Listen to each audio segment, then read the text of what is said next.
ವಿರುದ್ಧದ Border Gavaskar test ಸರಣಿಯನ್ನ ಗೆದ್ದಿದ್ದಂತ ಆಸ್ಟ್ರೇಲಿಯಾ ಐಸಿಸಿ ಚಾಂಪಿಯನ್ಸ್ ಟ್ರೋಫಿಗೂ ಕೂಡ ಬಲಿಷ್ಠ ತಂಡವನ್ನೇ ಕಣಕ್ಕಿಳಿಸಿತ್ತು. ಪ್ಯಾಟ್ ಕಮಿನ್ಸ್ ನಾಯಕತ್ವದಲ್ಲಿ 15 ಆಟಗಾರರ ಬಳಗವನ್ನು ಅನೌನ್ಸ್ ಮಾಡಿತ್ತು. ಇಲ್ಲೂ ಕೂಡ ಚಾಂಪಿಯನ್ ಪಟ್ಟಕ್ಕೆ ಇರೋ ಫೇವರೆಟ್ ಟೀಮ್ ಎನಿಸಿಕೊಂಡಿತ್ತು. ಆದರೆ ಟೂರ್ನಿ ಹತ್ತಿರವಾದಂತೆಲ್ಲ ಕಾಂಗರೂ ತಂಡಕ್ಕೆ ಒಂದರ ಹಿಂದೆ ಒಂದರಂತೆ ಹೊಡೆತಗಳು ಬೀಳ್ತಾ ಇವೆ. ಒಬ್ಬೊಬ್ಬರೇ ಆಟಗಾರರು ತಂಡದಿಂದ ಹೊರಬೀಳ್ತಿದ್ದಾರೆ. ಇದೀಗ ಕ್ಯಾಪ್ಟನ್ ಪ್ಯಾಟ್ ಕಮಿನ್ಸ್ ಅವರ ಸರದಿ.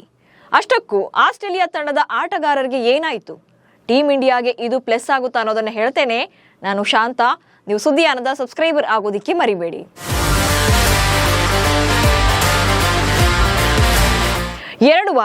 ಜಸ್ಟ್ ಇನ್ನೆರಡು ವಾರಗಳು ಬಾಕಿ ಇಲ್ಲ. ಐಸಿಸಿಯ ಮಹಾ ಕದನ ಫೆಬ್ರವರಿ 19ರಿಂದ ಶುರುವಾಗಲಿದೆ. ಚಾಂಪಿಯನ್ಸ್ ಟ್ರೋಫಿಗಾಗಿ 8 ತಂಡಗಳ ನಡುವೆ ಜಿದ್ದಾಜಿದ್ದಿನ ಹೋರಾಟ ನಡೆಯಲಿದೆ. ಟೂರ್ನಿಯಲ್ಲಿ one of the best and strong team ಆಗಿರುವಂತ ಆಸ್ಟ್ರೇಲಿಯಾಗೆ ಟೂರ್ನಿ ಆರಂಭಕ್ಕೂ ಮುನ್ನವೇ ಏಟು ಬೀಳ್ತಾ ಇದೆ. ಇಂಜುರಿ ಭೂತ ಒಬ್ಬೊಬ್ಬರನ್ನೇ ಆವರಿಸಿಕೊಳ್ತಾ ಇದೆ. ಇದೀಗ ಆಸ್ಟ್ರೇಲಿಯಾ ತಂಡದ ನಾಯಕ ಪ್ಯಾಟ್ ಕಮಿನ್ಸ್ ಕೂಡ ಟೂರ್ನಿಯಲ್ಲಿ ಆಡೋದು ಅನುಮಾನ ಅಂತ ಆಸ್ಟ್ರೇಲಿಯಾದ ಕೋಚ್ ಆಗಿರುವಂತ ಆಂಡ್ರೂ ಮೆಕ್ಡೊನಾಲ್ಡ್ ಅವರೇ ಹೇಳಿದ್ದಾರೆ.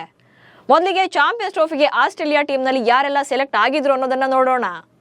Alex Carey, Nathan Ellis, Aaron Hardie, Josh Hazlewood, Travis Head, Josh Inglis, Marnus Labuschagne, Glenn Maxwell, Matthew Short, Steve Smith, Mitchell Starc, Marcus Stoinis, Adam Zampa, Pat Cummins, Josh Hazlewood ಅವರು ಸ್ಥಾನವನ್ನು ಪಡ್ಕೊಂಡಿದ್ರು.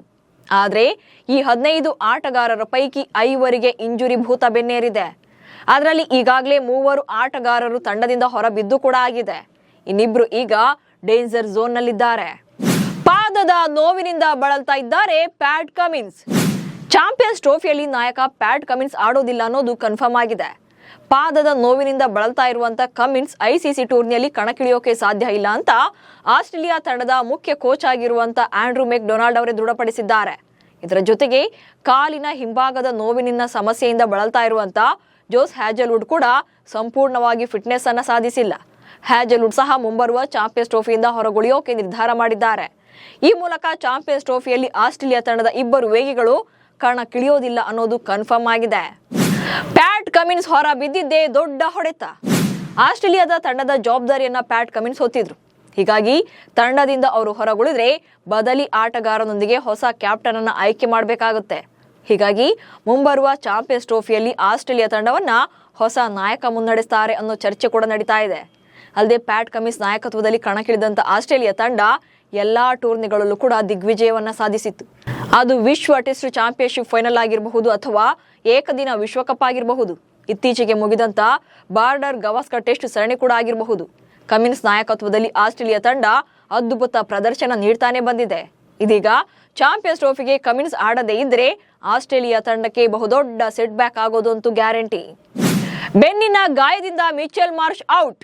Champions ಟ್ರೋಫಿಗೆ team announce ಆದಾಗಲೇ ಬೆನ್ನಿನ ಗಾಯದಿಂದಾಗಿ Mitchell Marsh ಕೂಡ ಹೊರಬಿದ್ದಿದ್ರು. ಇದು ಆಸ್ಟ್ರೇಲಿಯಾಗೆ ಬಿದ್ದಿದ್ದಂತ ಮೊದಲ ಹೊಡೆತ. ಮಿಚೆಲ್ ಮಾರ್ಷ್ ಅವರ ಬದಲಿಗೆ ಆಟಗಾರ ಯಾರು ಅನ್ನೋದನ್ನ ಆಸ್ಟ್ರೇಲಿಯಾ ಈವರೆಗೂ ಕೂಡ ಘೋಷಣೆ ಮಾಡಿಲ್ಲ. ಬ್ಯೂ ವೆಬ್ಸ್ಟರ್ ಅವರನ್ನ ಓಡಿಐ ತಂಡದಲ್ಲಿ ಸೇರಿಸಿಕೊಳ್ಳುವಂತ ಸಾಧ್ಯತೆ ಹೆಚ್ಚಿದೆ. ಇದರ ನಡುವೆ ಆರನ್ ಹಾರ್ಡಿ ಮತ್ತು ಮಾರ್ಕಸ್ ಸ್ಟೋಯ್ನಿಸ್ ಕೂಡ ಗಾಯಗೊಂಡಿರೋದು ಆಸೀಸ್ ತಂಡಕ್ಕೆ ಆತಂಕ ತಂದಿದೆ. ಹಾರ್ಡಿ ತೊಡೆಸಂದು ಸಮಸ್ಯೆಯನ್ನ ಎದುರಿಸ್ತಾ ಇದ್ದು, ಇನ್ನು ಸ್ಟೋಯ್ನಿಸ್ ಮಂಡಿರೊಜ್ಜು ನೋವಿನಿಂದ ಬಳಲ್ತಾ ಇದ್ದಾರೆ. ಹೀಗಾಗಿ ಈ ಇಬ್ಬರು ಕೂಡ ಚಾಂಪಿಯನ್ಸ್ ಟ್ರೋಫಿ ಆಡೋದು ಡೌಟ್ ಇದೆ. ಈ ಮೂಲಕ 5 ಆಟಗಾರರು ತಂಡದಿಂದ ಹೊರಬಿದ್ರೂ ಕೂಡ ಅಚ್ಚರಿ ಇಲ್ಲ. ಒಟ್ನಲ್ಲಿ ಚಾಂಪಿಯನ್ಸ್ ಟ್ರೋಫಿ ಗೆಲ್ಲೋ ಲೆಕ್ಕಾಚಾರದಲ್ಲಿರುವಂತ ಆಸ್ಟ್ರೇಲಿಯಾ ತಂಡಕ್ಕೆ ಆಟಗಾರರ ಇಂಜುರಿಯೇ ದೊಡ್ಡ ತಲೆನೋವಾಗಿದೆ. ಬಟ್ ಕಾಂಗರೂ ಪಡೆಗೆ ಬಿದ್ದಿರೋ ಈ ಹೊಡೆತ ಭಾರತ ಸೇರಿದಂತೆ ಉಳಿದ ತಂಡಗಳಿಗೆ ಪ್ಲಸ್ ಆಗಬಹುದು. ನಮಸ್ಕಾರ.